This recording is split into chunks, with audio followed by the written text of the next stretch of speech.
Aude de Queyros, vous êtes graveur, essayiste.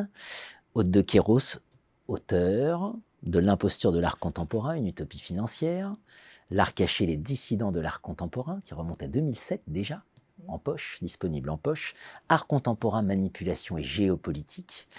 J'ai envie de dire, Aude de Queyros, aujourd'hui, art contemporain et révolution technologique aussi. Oui, parce que ça a été le grand événement qui a changé la donne, si on peut dire.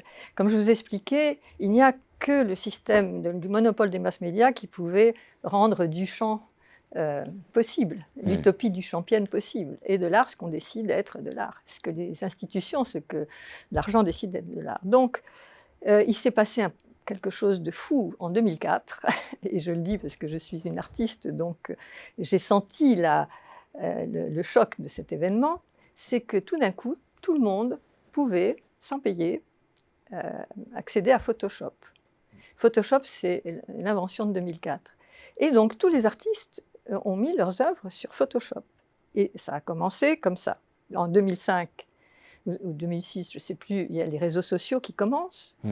Et là, vous avez l'opinion dont on n'a jamais entendu parler pendant, je dirais, depuis les années 60 jusqu'aux années 2005. Qui se met à donner son avis.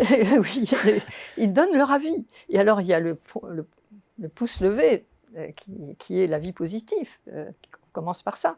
Et puis après, il y a même la possibilité d'un pouce pour dire non, alors là, nous, on ne marche pas. Et alors, l'opinion commence à exister. Et les gens se disent, ah, ben, s'il y a tellement de gens qui ont une autre opinion, pourquoi pas moi? Parce que le conformisme avait joué un rôle formidable.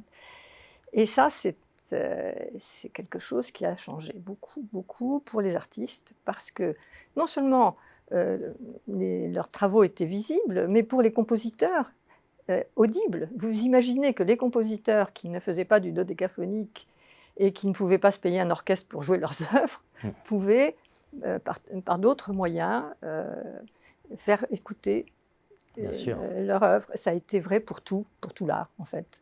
Et à partir de ce moment-là, le système de réseau fermé, qui est le système qui permettait de créer une valeur sécurisée des très hautes codes de l'art contemporain, eh bien, a trouvé une sorte de concurrence, parce qu'il y a d'autres références qui naissent. Et que, enfin, les gens pouvaient adhérer à une image, adhérer à une musique, adhérer à une poésie, que sais-je, sans intermédiaire, et en se disant, ça j'aime pas, ah, c'est merveilleux ça, j'en ai envie. Ils peuvent regarder le prix, si le prix y est, et ils se disent, ah, mais en plus, c'est dans mes moyens, je vais l'acheter. Donc, il y a une sorte de marché spontané qui s'est créé, un peu anarchique au début, parce que, bon, peu à peu, ces marchés-là se sont organisés. Et surtout, il y a eu cette possibilité pour les artistes de mettre leur curriculum vitae sur Wikipédia, ou un site, ce qui donnait un peu leur démarche.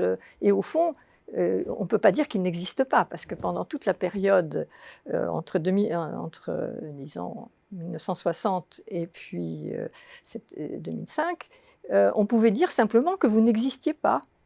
Vous n'existiez pas parce que vous n'étiez pas contemporain, parce que vous n'étiez pas conceptuel, etc. Mais quand les gens voient que vous existez, ils se disent, ah ben non, il y a une visibilité qui se crée. Après, tout ça, ça s'est un peu organisé. Il y a eu beaucoup d'ingéniosité. On a pu vendre directement sur Internet. Il y a des clubs qui se sont formés. Et surtout, les images ont une fluidité formidable. Elles voyagent, elles s'en vont, elles font le tour du monde. Enfin, c'est fabuleux. Et les idées aussi, d'ailleurs. C'est ça aussi qui est fascinant, c'est que l'université s'est trouvée complètement dépassée. Parce que, bon, il suffisait de prendre un pseudonyme, d'être un grand professeur et de prendre un pseudonyme pour dire, beaucoup de choses. Voilà. Il y avait toutes sortes de possibilités qui naissaient de ça. En 2017, ça a été un tournant aussi formidable avec Artprice. Artprice a rendu public les enchères, enfin ça depuis déjà longtemps, les enchères du monde entier. Ça a été un long travail parce qu'il y avait le problème de la traduction, il y avait C'est colossal ce qu'a fait ArtPrice. Et en 2017, il a mis toute la partie, une grande partie du monde dans le fichier parce qu'il a inclus la Chine. Or, la Chine, depuis 2009, est la plupart du temps en tête du marché. Vous savez qu'en haut du marché, vous avez, depuis 2009 jusqu'à aujourd'hui, pas tous les ans, mais presque, la Chine en tête. Parce qu'il y a un enthousiasme pour l'art formidable en Chine. Et pas seulement pour l'art conceptuel, mais pour l'art tout court. Donc la peinture, toute forme de peinture, celle qui suit la tradition, celle qui est à la fois moderne et traditionnelle, celle qui est pas du tout traditionnelle. Enfin bref, vous avez tout. Et vous avez des collectionneurs qui achètent ce qu'ils aiment et parfois achètent aussi pour faire de la spéculation. Mais acheter ce qu'on aime en Chine, ça se fait beaucoup, et de plus en plus.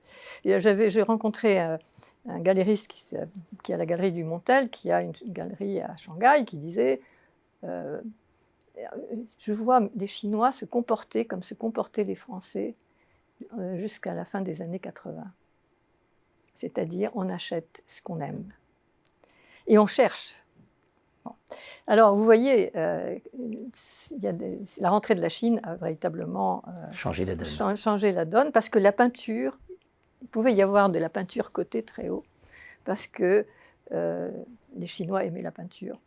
Donc, vous voyez, tremblement de terre, et puis après vient la pandémie. Et c'est une autre histoire. Mais, comment dire, donc il y a cette organisation des marchés, et il y a chacun s'organise différemment. Il y a beaucoup d'artistes qui savaient qu'ils étaient obligés de passer ou faire semblant de faire du conceptuel ou se contorsionner pour essayer de rentrer dans le système pour pouvoir vivre, qui là se disent mais c'est même pas la peine. C'est tellement merveilleux d'être libre qu'on va trouver notre forme, manière de faire pour vendre et pour être soi-même sans être corrompu. Merci Aude de Queyros.